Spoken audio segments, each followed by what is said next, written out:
वो वोट पड़ा या नहीं पड़ा ये तो खैर वही लोग जानते हैं जो सत्ता में बैठे हुए हैं, किस प्रकार से वोट पड़ा है। जनता बिल्कुल त्रस्त है लगातार महंगाई से, बेरोजगारी से, और जिस प्रकार से ये जो पोलिंग एजेंट के ऊपर जो आरोप लगते आ रहे हैं, मशीनें करी जाती है, ये सब किस प्रकार की सत्ता को पूरा का पूरा आप देख लीजिए, ईडी को खरीद करके रख लिया है, चुनाव आयोग को खरीद करके सर रख ये लिया है। 2024 में भी हो सकता है ना? नहीं, ये अब जो है जनता पूरी जागरूक होकर के रहेगी। जिस प्रकार से राहुल गांधी अपनी जन यात्रा कर रहे हैं, उससे जनता में जागरूकता फैलाई जाएगी और यकीनन देश की जनता एक सही दिशा में चुनाव करेगी। ये वो सरकार है जिसने इस देश की इकोनॉमी को बढ़ाने के बजाय, इस देश में टैक्स पेयर को बढ़ाने के बजाय उस बात का ढिंडोरा पीटा कि हमने 80 करोड़ लोगों को राशन दिया। बताइए क्या 80 करोड़ लोगों को फ्री में राशन देना विकास की निशानी है, या फिर 80 करोड़ लोगों से इनकम टैक्स लेना विकास की निशानी है? अगर आप विकास करते, आप लोगों को रोजगार देते, तो शायद इस देश की तस्वीर वो होती कि 80 करोड़ लोग इस देश के अंदर इनकम टैक्स भरते और आपको राशन बांटने की जरूरत नहीं पड़ती। जो प्रोपेगेंडा सोशल मीडिया के माध्यम से फैला करके भाजपा अपने मंसूबे कामयाब करना चाहती है, ये कभी भी भविष्य में सक्सेस नहीं हो पाएंगे। जनता अब धीरे धीरे जागरूक हो रही है। जनता 10 सालों से इन स्थितियों को देख रही है, किस प्रकार से हम महंगाई और बेरोजगारी में धकेले जा रहे हैं। दिनों दिन अमीर अमीर होता जा रहा है, गरीब और गरीब होता जा रहा है। इन चीज़ों को जनता ने अपने 10 सालों से अपनी आंखों से देखता है और इसी को देखते हुए जनता चुनाव करेगी और 2024 में सत्ता रूढ़ जो पार्टी अभी है भाजपा, वो बिल्कुल त्रस्त होने वाली है। दुनिया में हमारे इसरो का डंका बजता है, उस पार्टी को बदनाम करते हैं। सरदार वल्लभ भाई पटेल जी की पार्टी को बदनाम करते हैं, सुभाष चंद्र बोस जी की पार्टी को बदनाम करते हैं। ये फैक्ट पे क्यों नहीं बात करते हैं? अरे लोकतंत्र में सबके सम्मान है। आप क्रिटिसाइज कीजिए ना कांग्रेस को, आप फैक्ट पे बात करिए। आप कहते हैं कि हम अच्छे हैं कांग्रेस से, आप फैक्ट पे बताइए आप कैसे अच्छे हैं?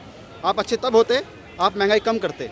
आप पेट्रोल जो है उस यूपीए के टाइम में जो प्राइस था, अगर आप उसे कम कर देते जब आप बेटर थे। आपने जो प्रॉमिस किया था स्मार्ट सिटी बनाएंगे, आप 100 ना बनाते, 3 बना देते, 4 बना देते। कुछ तो प्रोडक्टिविटी, कुछ तो डिलीवरी होनी चाहिए थी ना। नमस्कार, हम आपके बीच आ चुके हैं एक और सोशल मुद्दा लेकर। आज आप सभी को पता होगा कि आज कांग्रेस की ओर से 2 बातें ऊपर इन्होंने गौर किया है, एक बेरोजगारी और एक महंगाई। सर मैं आपसे पूछना चाहती हूँ, जो देश में बेरोजगारी और महंगाई का जो मुद्दा अब सबसे ज़्यादा ऊपर आ गया है, आज कांग्रेस ने महारैली की है, उसमें उन्होंने कहा है कि मोदी सरकार ने जो वादे किए थे वो पूरे नहीं किए हैं। उनका सिर्फ एक ही मोटिव रह गया है, नफरत फैलाना। वो हिंदू और मुस्लिम करते हैं और जो बेरोजगारी और महंगाई थी इनको वो भूल चुके। इस पर आप क्या कहेंगे? जी देखिए, जहाँ तक मैं मतलब मोदी सरकार के बारे में आप कह रही हैं, तो मैं बताना चाहूँगा कि इन्होंने वादा किया था 2014 के चुनाव में कि हम 2 करोड़ नौकरियाँ प्रतिवर्ष देंगे। आप आंकड़े उठाकर देख लीजिए कितने करोड़ लोगों की नौकरियाँ, कितने लाख लोगों की नौकरियाँ इस देश के अंदर पिछले 8 सालों में गई हैं। तो ये सरकार पहली बात नौकरी देने, रोजगार देने में तो सबसे ज़्यादा विफल रही। और आप आंकड़ा अगर उठा करके देखेंगी तो आपको ये पता चलेगा कि जो शिक्षित बेरोजगार हैं उनकी संख्या में कितना ज़्यादा इजाफा पिछले 8 सालों में नरेंद्र मोदी की सरकार के दौरान हुआ है। आप महंगाई का आंकड़ा उठा करके देख लीजिए। 2014 में गैस के सिलेंडर का भाव 410 रुपये कुछ था, आज 1050 रुपये से ऊपर है। आटे का भाव उस समय क्या था, आज क्या है? दाल का भाव उस समय क्या था, आज क्या है? पेट्रोल 70, 75, 78 रुपये लीटर हुआ करता था, जो आज 106, 108, 110, 112 रुपये लीटर भी कई राज्यों में पेट्रोल बिक रहा है। ये हालत इस देश के अंदर नरेंद्र मोदी की सरकार ने कर दी है। आप मुझे ये बताइए, एक सफल अर्थव्यवस्था किसे कहेंगे? उस देश को या उस राज्य को कहेंगे जहाँ पे 80 करोड़ लोग इनकम टैक्स भरते हैं, या फिर उस राज्य को कहेंगे जहाँ पे 80 करोड़ लोगों को सरकार फ्री में राशन बांटती है? आप बताइए किसे कहेंगे? ये वो सरकार है जिसने इस देश की इकोनॉमी को बढ़ाने के बजाय, इस देश में टैक्स पेयर को बढ़ाने के बजाय उस बात का ढिंडोरा पीटा कि हमने 80 करोड़ लोगों को राशन दिया। बताइए क्या 80 करोड़ लोगों को फ्री में राशन देना विकास की निशानी है, या फिर 80 करोड़ लोगों से इनकम टैक्स लेना विकास की निशानी है? अगर आप विकास करते, आप लोगों को रोजगार देते, तो शायद इस देश की तस्वीर वो होती कि 80 करोड़ लोग इस देश के अंदर इनकम टैक्स भरते और आपको राशन बांटने की जरूरत नहीं पड़ती। तो मेरे हिसाब से केंद्र सरकार जो है वर्तमान की, नरेंद्र मोदी जी की सरकार, ये पूरी तरह से विफल रही है। इसने इस देश को महंगाई के और बेरोजगारी के दलदल में धकेल दिया है और पिछले 70 वर्षों में जो हमने प्रगति की थी उसको बिल्कुल इन्होंने खत्म करने का काम किया। सर जो 2024 में चुनाव होंगे, जिसमें आज उनके कार्यकर्ताओं में बड़ा जोश देखने को मिला, उन्होंने कहा है कि 2024 में प्रधानमंत्री के रूप में राहुल गांधी जी अब सबके सामने आने वाले हैं। तो क्या लगता है 2024 में वो चुनाव जीत पाएंगे? जी देखिए, बिल्कुल 2024 की जहाँ तक बात है तो मैं आपको बताना चाहूँगा कि बीजेपी की नरेंद्र मोदी सरकार के खिलाफ देश भर में लोगों में गुस्सा है, देश भर की जनता में आक्रोश है कि ये केवल धर्म की, संप्रदायवाद की राजनीति करते हैं। और इनके नफरत की राजनीति के विरोध में राहुल गांधी जी जो प्रेम की राजनीति करने निकल रहे हैं, जो उनकी पदयात्रा 3500 किलोमीटर की होने वाली, निश्चित तौर पे भारत के जन जन तक पहुंचेंगे और 2024 के अंदर निश्चित तौर पे कांग्रेस जब नतीजे आएंगे चुनाव के तो एक बहुत बड़ा उलटफेर करते हैं। आपको लगता है इस बार मोदी सरकार एकदम से खत्म हो जाएगी? एकदम से मतलब मोदी सरकार को खत्म करना मुश्किल है, या कांग्रेस इस बार कर सकती है वो जो सपना वो काफ़ी टाइम से देख रही है? देखिए, जहाँ तक बात यह है कि 2024 में मोदी सरकार की बात है, इस देश के अंदर लोकतंत्र और लोकतंत्र में जनता का मत सर्वोपरि होता है। तो 2024 के अंदर जब चुनावी नतीजे आएंगे तो अभी बहुत सारे वोटर ऐसे इस देश के अंदर है जो साइलेंट वोटर है, लेकिन जब ये लोग वोट करेंगे तो 2024 के अंदर नतीजे पूरी तरीके से पलट जाएंगे और नरेंद्र मोदी जी की सत्ता 100% जा रही है। मैं आप सभी से पूछना चाहती हूँ 2024 में क्या राहुल गांधी जी प्रधानमंत्री बन पाएंगे? देखिए, जैसे कि अभी भाई बात कर रहे थे कि देश के अंदर भी बेरोजगारी एक बहुत बड़ा मुद्दा हो चुका है और महंगाई एक बहुत बड़ा मुद्दा हो चुका है। आमजन पूरा त्रस्त हो चुका है। इस त्रस्त से आखिरकार देखो अब जनता को चुनाव करना ही होगा और पिछले 10 वर्षों से हमने जिस सरकार को झेला है वो वाकई में हमने झेला है। जैसा कि भाई बता रहे थे कि जो इनकम टैक्स पेयर की जो है वो बिल्कुल तादाद घटती हुई नज़र आई है। लोगों को, बेरोजगार लोगों को राशन बांट देने की अपने आप में सफलता बताता है। मैं इस चीज़ को किसी भी रूप में सफलता नहीं मानता। जनता जिस प्रकार से 2024 में अपने मतदान करेगी, यकीनन महंगाई और बेरोजगारी को देख करके, देश के विकास को देखते हुए चुनाव करेगी। और जिस प्रकार से कांग्रेस के शासन में जीरो से लेकर के आज हवाई जहाज तक अगर हिंदुस्तान को पहुँचाया है तो वापस कांग्रेस अपने आप में खड़ी होकर के वापस उसी जिस जगह पर आज मान देते हैं कि मोदी सरकार अगर किसी भी प्रकार से अपने प्रोपोगेंडा से अगर सत्ता में आई हुई है तो सत्ता को ध्वस्त भी वापस कांग्रेस ही करेगी। राहुल गांधी की सरकार हो या कांग्रेस की सरकार हो, 2024 में विशेष रूप से मोदी सत्ता जाने वाली है, ये निष्पष्ट है।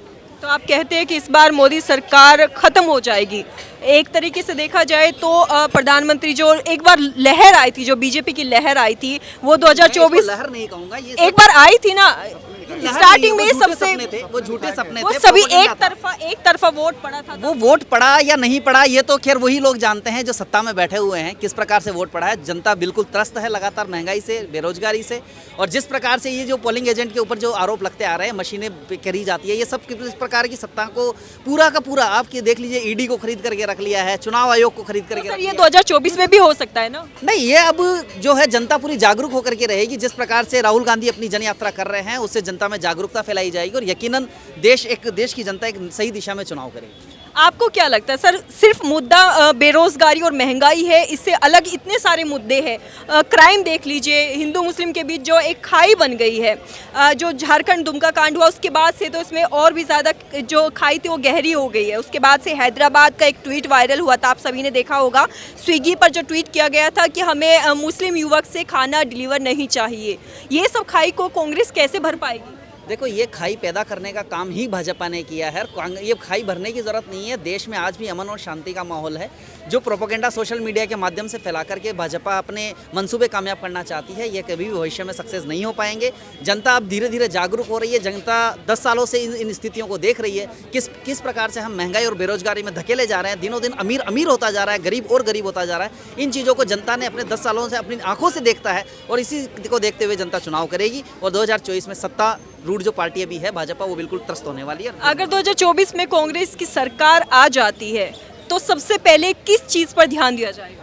देखिए, अगर सत्ता में कांग्रेस आती है तो मैं कांग्रेस की जो हमेशा से नीतियाँ रही है, कांग्रेस हमेशा परोपकारिता की तरफ काम करती आई है, जनहित की तरफ कार्य करती आई है और मैं यही चाहूँगा कि जो सत्ता और बेरोजगारी और महंगाई का जो मुद्दा है इसके ऊपर तुरंत प्रभाव से एक्शन लिए जाने चाहिए। क्राइम पर रोक लगनी चाहिए। हिंदू मुस्लिम की जो खाई बना दी गई है इसको किसी न किसी रूप से वापस अमन और चैन की शांति के देश में पैदा करनी चाहिए। राहुल जी ने कहा है इस देश के अंदर कि आप देश की महंगाई जो बढ़ रही है उस पर जनता को ध्यान देना चाहिए, बेरोजगारी जो बढ़ रही है उस पर जनता को ध्यान देना चाहिए, क्योंकि आप देखिए एक गरीब व्यक्ति जो है उसका धर्म सबसे बड़ा रोटी होता है।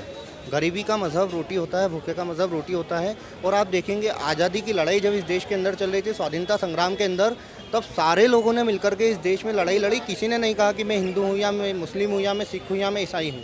फिर इन लोगों ने आ करके जिस तरीके से जनता को बांटने का काम किया, सिर्फ अपने स्वार्थ के लिए, वोट बैंक की राजनीति के लिए। क्यों? क्योंकि इनको पता था कि यदि हम वोट बैंक की राजनीति नहीं करेंगे तो हमारा सत्ता में आना लगभग असंभव है।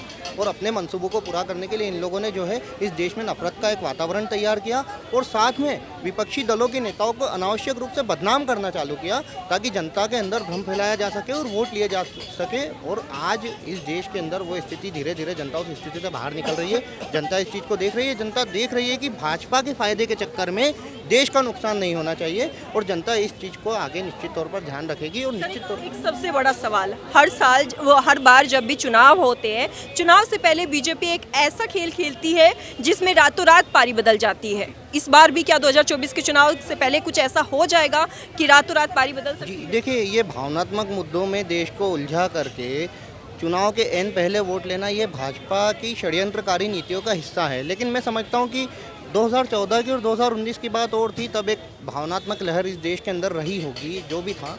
लेकिन इस बार के चुनाव में जनता जागरूक है और युवा वर्ग खास तौर पर जागरूकता से वोट करने वाला है और जागरूक व्यक्ति कभी भी भावनात्मक मुद्दों में आकर के तो वोट नहीं करता, ये जहाँ तक मेरी समझ है, मैं समझता हूँ। तो मुझे ऐसा लगता है कि जनता निश्चित तौर पर वो फिर चाहे जिसे भी वोट करे, लेकिन पूरी जागरूकता के साथ वोट करेगी। जनता ये बहुत अच्छे से समझ चुकी है कि कौन भावनाओं में उलझा करके वोट ले रहा है और कौन वाकई में प्रगतिशील बातें करके हमसे वोट लेकर के इस देश को अच्छे तरीके से चलाना चाहता है। मैं ये कहना चाहूँगा कि आज भी पूरे देश में नेशनल लेवल पर बीजेपी को अगर कोई चुनौती दे सकता है तो वो भारतीय राष्ट्रीय कांग्रेस पार्टी है। बीजेपी ये बात जानती है और इसी बात को जानते हुए वो कांग्रेस को डैमेज करने के लिए, कमज़ोर करने के लिए उन्होंने 2014 से लेकर अब तक भ्रामक प्रचार किया। पहले 2G किया, उसमें क्या हुआ, माननीय सुप्रीम कोर्ट ने क्या हुआ, ए राजा को बरी कर दिया है। तो वो पूरी तरह से एक हवा भरा हुआ था, उसमें कुछ नहीं था उसमें, उस आरोप में। तो जिस तरह झूठ के भ्रामक राजनीति करके इन्होंने कांग्रेस को बदनाम किया, दुष्प्रचार किया कांग्रेस के बारे में, उस कांग्रेस को बदनाम किया जिस कांग्रेस ने, नेहरू जी ने वो इसरो बनाया, जिस आज डेवलप कंट्री के वो हमारे यहाँ पे आते हैं देश भारत में, उनका सैटेलाइट लॉन्च होता है, पूरी दुनिया में हमारे इसरो का डंका बजता है। उस पार्टी को बदनाम करते हैं, सरदार वल्लभ भाई पटेल जी की पार्टी को बदनाम करते हैं, सुभाष चंद्र बोस जी की पार्टी को बदनाम करते हैं। ये फैक्ट पे क्यों नहीं बात करते हैं? अरे ये लोकतंत्र में सबके सम्मान है, आप क्रिटिसाइज़ कीजिए कांग्रेस को, आप फैक्ट पे बात करिए। आप कहते हैं कि हाँ हम अच्छे हैं कांग्रेस से, आप फैक्ट पे बताइए आप कैसे अच्छे हैं। आप अच्छे तब होते आप महंगाई कम करते, आप पेट्रोल जो है उस यूपीए के टाइम में जो प्राइस था, अगर आप उसका कम कर देते जब आप बेटर थे। आपने जो प्रॉमिस किया था स्मार्ट सिटी बनाएंगे, आप 100 ना बनाते, 3 बना देते, 4 बना देते। कुछ तो प्रोडक्टिविटी, कुछ तो डिलीवरी होनी चाहिए थी ना, वो नहीं हो पाया। ये स्किल इंडिया प्रोग्राम लेकर के आए, फेल हो गया। मेक इन इंडिया प्रोग्राम लेकर के आए, क्या हुआ उसका? तो अब जनता ही समझने लगी है, महंगाई बहुत बड़ा इशू है। तो आम जनता तक ये बात अब समझ में आने लगी है, क्योंकि किचन तक ये बात आ गई है, बजट गड़बड़ा गया है। आज 300 रुपये पर डे साथ खर्च चलाना मुश्किल है मिडिल क्लास के लिए। गैस सिलेंडर का भाव कहाँ चला गया? मैं HCL में काम करता हूँ, एक MNC में काम करता हूँ, मुझे भी महंगा लगता है सिलेंडर, इतना महंगा हो गया। तो जो दिहाड़ी जो मजदूर हैं बेचारे, उनकी सोच क्या होगी? वो रियलाइज़ कर रहे हैं, लेकिन उनके दिमाग में ये डाला जा रहा था कि मोदी के सामने कौन है विकल्प। उस विकल्प को इस रैली ने बताया है कि मोदी जी का विकल्प प्रधानमंत्री के रूप में आने वाले समय में, प्रधानमंत्री उम्मीदवार के रूप में राहुल जी ने यह बताने की कोशिश की है कि वो आने वाले समय के प्रधानमंत्री उम्मीदवार होंगे। Thank you sir. मैं यहाँ पे और भी लोगों से पूछना चाहती हूँ, सर आप क्या कहेंगे 2024 में? अरे सर अपने निजी विचार बताइए। खैर छोड़िए, कोई कुछ कहने को तैयार नहीं है। ये तो 2024 के चुनाव ही बताएंगे कि राहुल गांधी जी इस बार प्रधानमंत्री होंगे या नहीं।